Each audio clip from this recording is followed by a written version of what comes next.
Hello friend, नमस्कार जी के जिस वीडियो में आप सभी का स्वागत है। आज हम जनरल साइंस क्वेश्चन आए हैं, वो भी आरआरबी एनटीपीसी के लिए।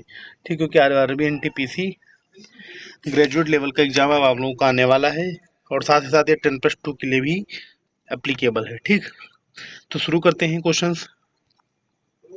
पहला क्वेश्चन है, निम्नलिखित में कौन से तत्व सामान्यतः मुक्त अवस्था में पाए जाते हैं? समूह 11 के तत्व, समूह 12 के तत्व, समूह 13 के, समूह 14 के। Which among the following elements are generally find in the free state? तो इसका आंसर ए है, समूह 11 के तत्व, ग्रुप 11 एलिमेंट्स। इसमें आपका गोल्ड, सिल्वर वगैरह सब आ जाता है। ठीक, next.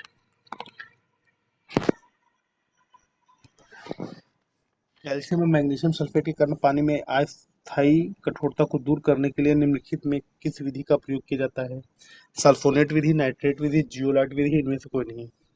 Which among the following method can be used in remove the permanent hardness in water do calcium and magnesium sulphate? Sulphonate method, nitrate method, zeolite method, none of these. तो इसका answer C है, zeolite विधि। ठीक, next question number third. निम्नलिखित में कौन सा अन्य तीन से भिन्न है? मछली, केकड़ा, झींगा, घोंघा। विच among the following the different from the other three? तो घोंघा जो है डिफरेंट है, स्नेल जिसे बोलते हैं। ठीक है, नेक्स्ट क्वेश्चन। लाख से निकलने वाला लाल रंग लाख से निकलने वाला लाल रंग का राल युक्त स्राव क्या है?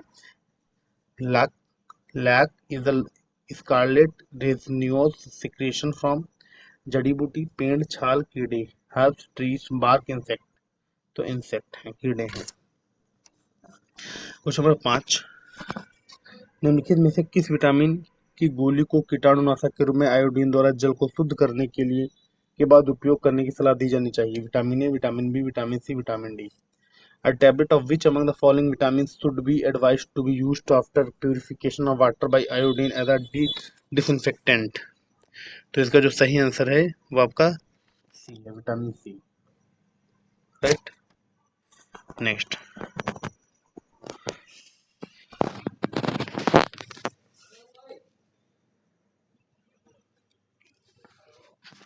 मोनोकार्पिक पौधे केवल फूल पैदा करते हैं, वर्ष में एक बार, मौसम में एक बार, जीवन काल में एक बार, या प्रति पौधे एक फूल?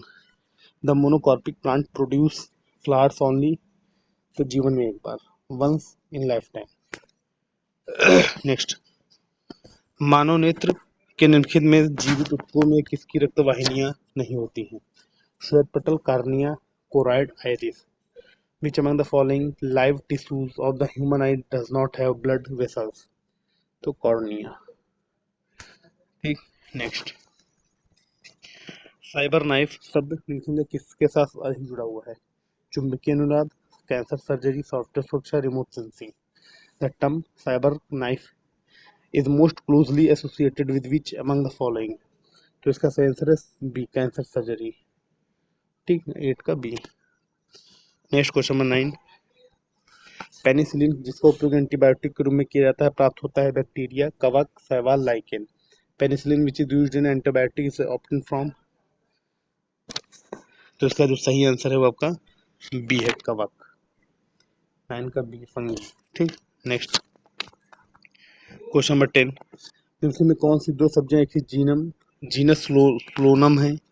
विच of the following vegetable are same genus फ्लोनम? आलू और बैंगन, बैंगन और आलू गोभी, बैंगन और मिर्च, टमाटर और मूली। तो इसका क्वेश्चन आपका होमवर्क है, इसका आप हमें कमेंट बॉक्स में इसका जवाब दीजिएगा। ठीक, ये क्वेश्चन होमवर्क आपका है। Next question number 11। सेकंड के पेंडुलम की लंबाई कितनी होती है? 1.39 metre, 2 metre, 99.3 metre, 98.5 centimetre. What is the length of second pendulum? 1.39 metre, 2 metre, 99.3 centimetre, 98.5 centimetre. तो इसका सही आंसर है ए, 1.39 मीटर।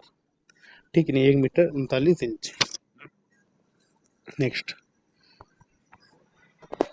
ध्वनि तरंग के दो क्रमागत संपीड़नों के बीच की दूरी को हम क्या कहते हैं? तरंग संख्या, आवृत्ति, तरंग दैर्ध्य, आयाम। What do we call the distance between two consecutive compressions of a sound wave? तो तरंग दैर्ध्य यानी wavelength. Next question number 13।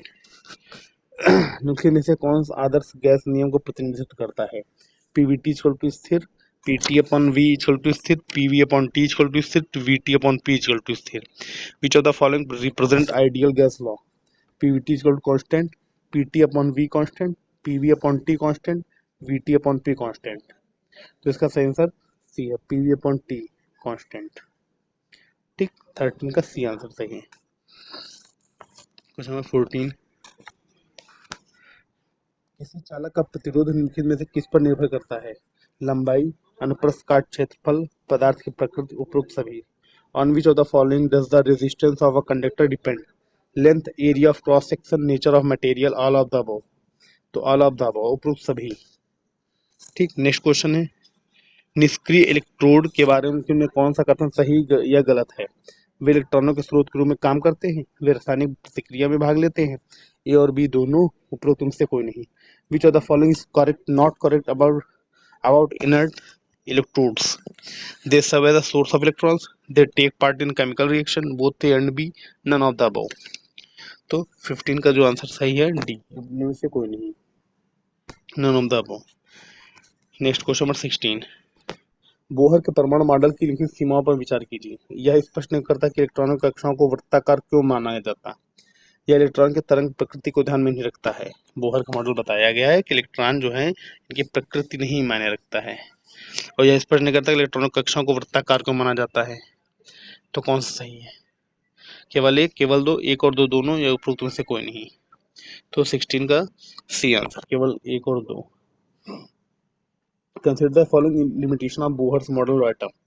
It does not explain why orbits of electrons are taken in circular. It does not take into account of wave nature of electrons. तो इसका both है 1 and 2. Question number 17. निम्नलिखित में से कौन सा परमाणु reactor समानता प्रयुक्त मंदक है? भारी जल, ग्रेफाइट जल, उपरोक्त सभी. Which of the following is commonly used moderator in the nuclear reactor? मतलब मंदक का काम करता है कि जैसे कोई रिएक्शन होता है वो डाल दोगे तो स्पीड कम हो जाएगी, तो ग्रेफाइट. Question number 18. स्थिर कलेक्टर एमिटर वोल्टेज पर कलेक्टर धारा में परिवर्तन और आधार धारा में परिवर्तन का अनुपात क्या है जब सामान्य एमिटर ट्रांजिस्टर सक्रिय अवस्था में होता है? जिसे कहते हैं इनपुट प्रतिरोध, आउटपुट प्रतिरोध, धारा प्रवर्धक कारक, इनमें से कोई नहीं. What is the ratio the change in collector current to the change in base current at a constant collector emitter voltage when the common emitter transistor is in active state known as input resistant, output resistant, current amplification factor, none of the above. तो इसका सही answer C है, धारा प्रवर्धन कारक, current amplification factor. Next, hydrogen के बारे में लिखने में से कौन सा कथन सही है? इसका उपयोग विभिन्न रॉकेट ईंधनों में किया जाता है, इसका रासायनिक सूत्र N2H2 है, या नीले रंग का तरल है, उपरोक्त सभी. Which of the following is correct about hydrazine?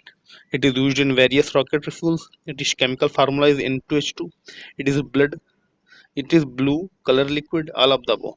तो इसका सही आंसर ए है, विभिन्न रॉकेट ईंधनों में किया जाता है. Question number 20 and last question है, फास्फीन के बारे में कौन सा कथन सही नहीं है? Which of the following is not correct about phosphine?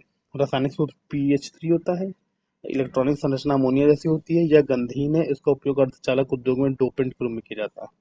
The chemical formula is PH3.